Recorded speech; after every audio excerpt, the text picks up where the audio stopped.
बुरहान के बाद इसका बेटा मुराद अव्वल सुल्तान बना और इसने सल्तनत उस्मानिया को हकीकतन सुल्तनत उस्मानिया बना दिया। मुराद 30 साल हुक्मरान रहा। वो इन 30 बरसों में 24 साल मैदान जंग में रहा और इसका रिकॉर्ड था कि इसने कोई जंग नहीं हारी थी। मुराद अव्वल ने बल्गारिया, सर्बिया और मैकेडोनिया फतह कर लिए। इसकी आखिरी जंग कोसोवो में हुई थी और पूरे यूरोप की फौजें इकट्ठी होकर इसके मुकाबले में मैदान जंग में उतरी थी, लेकिन सुल्तान मुराद ने इस मुश्तरका फौज को भी हाथ चटवा दी थी। वो 1389 ईस्वी में कोसोवो की जंग में जख्मी होकर शहीद हो गए।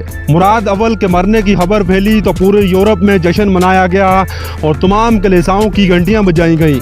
मुराद अव्वल ने सल्तनत उस्मानिया के रकबे में 5 गुना इजाफा किया, लेकिन आप ये जानकर हैरान होंगे कि 4 नस्लों की फतूहात के बावजूद मुराद अव्वल के इंतकाल तक सल्तनत उस्मानिया सिर्फ 20,000 मुरब्बा किलोमीटर पर मुहित थी। ये थी सल्तनत उस्मानिया, 4 नस्लों के बाद की सल्तनत उस्मानिया। यह हकीकत साबित करती है कि रियासतें एक दिन में नहीं बना करती, इनकी बुनियादों में 4-4 नस्लें खप जाती हैं। आप ईरान से लेकर वियना तक सफ़र करें, आपको हर 10-15 किलोमीटर बाद कोई न कोई मज़ार और कब्रिस्तान मिलेगा, और इस कब्रिस्तान में आपको कितने ही तुर्गत, अब्दुर्रहमान, शमसा और बमसी मिलेंगे। वियना के मुज़ाफ़ात और बुदापेस्ट की पहाड़ियों तक तो कब्रिस्तान हैं और हर कब्र के सरहाने कलमा शहादत लिखा है।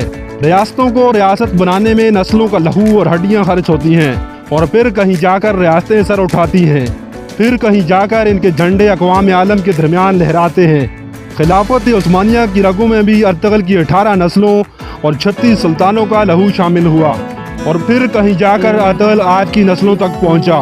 फिर कहीं जाकर दुनिया ने तस्लीम किया तुर्क सिर्फ तुर्क होते हैं। नेपोलियन बोनापार्ट ने अर्तगल की नस्ल के बारे में क्या खूब कहा था। उसने कहा था कि दुनिया की हर फौज किसी न किसी के स्टाइल में लड़ती है, लेकिन तुर्क सिर्फ और सिर्फ तुर्कों के स्टाइल में लड़ते हैं। अर्तगल की नस्ल ने सिर्फ तलवारों और घोड़ों में कमाल नहीं किया, बल्कि इसने दुनिया को ब्यूरोक्रेसी, आर्किटेक्चर, लाइफ स्टाइल और फौज साजी का मॉडर्न फन भी दिया। उस्मानी सुल्तान मशरकी यूरोप के ईसाई बच्चों को गोद ले लेते थे। ये इन बच्चों को आला तालीम दिलाते और जब बड़े हो जाते तो इन्हें ब्यूरोक्रेसी में शामिल कर देते थे। ये बच्चे रिश्तेदारों की मजबूरियों से पाक होते थे, लिहाजा पूरी जिंदगी करप्शन फ्री रहते थे।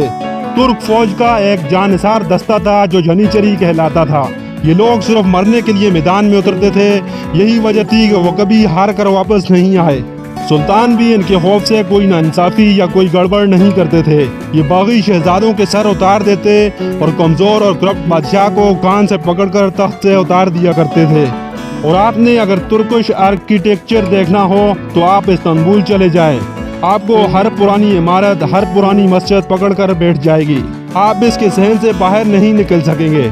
अर्तगल की नस्ल के हर सुल्तान ने अपने नाम से एक महल्ला आबाद किया था और इस महल्ले में शानदार मस्जिद, मदरसा और शफाखाना भी बनवाया। आप कुदरत का इनाम देखिए। अर्तगल के पास खेमा लगाने और घोड़ा बांधने की जगह नहीं थी, लेकिन फिर इसकी नस्ल में एक ऐसा वक्त भी आया जब 3 बरआज़मों पर इनकी हुकूमत थी। इनका झंडा चीन और रूस की सरहद से लेकर वियना और ईरान, इराक, सऊदी अरब और शाम से होता हुआ मिस्र तक जाता था।